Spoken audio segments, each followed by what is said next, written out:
Tinawag mga kapatid ng China na iresponsable at mapanganib ang mga hakbang ng Amerika na pagharang o pagpapatupad ng blockade sa lahat ng barko na papasok at lalabas dito sa Strait of Hormuz, lalo na mga tol, yung mga barko daw na nagbabayad ng toll dito sa Iran. So yan ay binabatikos mga tol ng China. Pag-usapan natin to, samahan ninyo ako. I'm just a young nigga chillin' on it. First time I seen ice was a Again, for awareness lang mga tol, itong gagawin natin. Hindi po ako magbabalita sa inyo. Etong balitang to ay nasa social media na. Pwede ninyong panoorin. Tayo naman ay bilang mga citizen, bilang mga mamamayan is kumukuha lang tayo ng info at nagbibigay tayo ng komento, reaction dito sa mga balitang to. Pwede kayong sumali sa ating talakayan. Pwede kayong magbigay ng inyong sariling komento sa comment section sa ibaba. So eto nga, apektado rin kasi mga tol ang China dahil isa sila sa nakikinabang dito sa Strait of Hormuz dahil dumadaan ang mga barko nila rito. At sabi nga ng Amerika, lahat ng barko, so meaning kabilang na sila mga tol, no? So panoorin natin itong balita mula rito sa UNTV News and Rescue. Ipinatupad na ng Estados Unidos ang naval blockade sa mga sasakyang pandagat na papasok at lalabas sa mga daungan ng Iran kasunod ng pagkabigo ng peace talk sa Islamabad.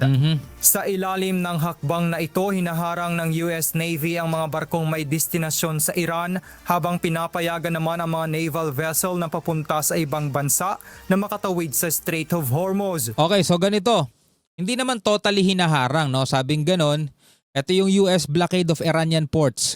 No ships allowed in or out of Iranian ports. Ito lang yung hinaharang nila ayon dito. Overview ng Amerika to ha. Ang haharangin lang nila yung mga papunta sa Iranian port at mga galing sa Iranian port. Okay? Blockade is being enforced impartially against vessels of all nations. Freedom of navigation remains for vessels transiting the Strait of Hormuz except for ships entering or exiting Iranian ports. So yun lang mga tol, malinaw no. Hindi naman daw lahat hinaharang mga kapatid. Yung mga barko lang na papunta sa Iranian ports at manggagaling sa Iranian ports mga tol. Okay? So first 24 hours, no ships from Iranian ports made it past the blockade. So wala pa. Wala pang nakakadaan. 6 merchant vessels complied with direction from US forces to turn around. Okay, 6 na daw mga kapatid ang sumunod na bumalik, no? Executing the mission, 10,000 plus service members, dami 100 plus fighter and surveillance aircraft, 12 plus warships, types of assets, aircraft carrier, amphibious assault ships, amphibious transport dock ship, at ito yung mga ito yung mga types of asset na nakabantay, mga nakaharang, no? Tuloy natin. Layunin ng blockade na putulin ang pinagkukunan ng pondo ng Iran at pilitin ito na sumunod sa mga kasunduan, partikular sa pagbubukas ng nasabing daluyan. So pressure to mga tol, no, para sa Iran. Ngunit mariing binatikos ito ng China na nagbabala na posibleng lalo nitong sirain ang binubuong kasunduan para sa tigil putukan. Under the ceasefire agreement reached by relevant parties, 业已达成临时停火安排的情况下， the US increased military deployments and took a targeted blockade action, 美方加码军事部署，采取定向封锁行动，只会 which will only exacerbate tensions, undermine the already fragile ceasefire agreement. 为激化矛盾、加剧局势紧张、破坏本就脆弱的停火局面，并进一 And further jeopardize safety of passage through the strait. 步冲击海峡通行安全。这 This 是危 is 险 dangerous and 和不负责任 irresponsible 的行为。 behavior. This is dangerous and irresponsible behavior. Actually mga tol, meron pang ulat. Ito, sabi rito mula rito sa Regional News Group, RNG Luzon. Walang galawan daw mga kapatid, no, dito sa strait. Walang dumadaan ng mga barko sa Strait of Hormuz matapos magsagawa ng naval blockade ang US. Ito'y kasunod ng bigong negosasyon ng Amerika at Iran sa Islamabad, Pakistan nitong weekend. Apektado rito ang mga barkong papasok at palabas ng Iranian ports sa Strait of Hormuz at pati na rin sa Gulf of Oman.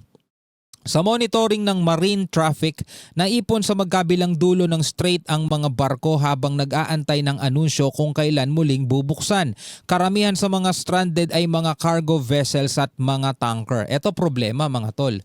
So, di ba nung nakaraan nagkaroon ng rollback? Dahil nga sa pag-aanunsyo ng ceasefire, 2 weeks mga tol, naging maganda ang resulta nun sa world market. Nagkaroon ng rollback mga kapatid. Pero dahil nga dito sa anunsyo naman ng Amerika na haharangin nila ang mga barko na lalabas at papasok dito sa Strait of Hormuz, is walang galawan ngayon. Stranded sila sa takot na baka, alam nyo na kung anong pwedeng mangyari mga tol.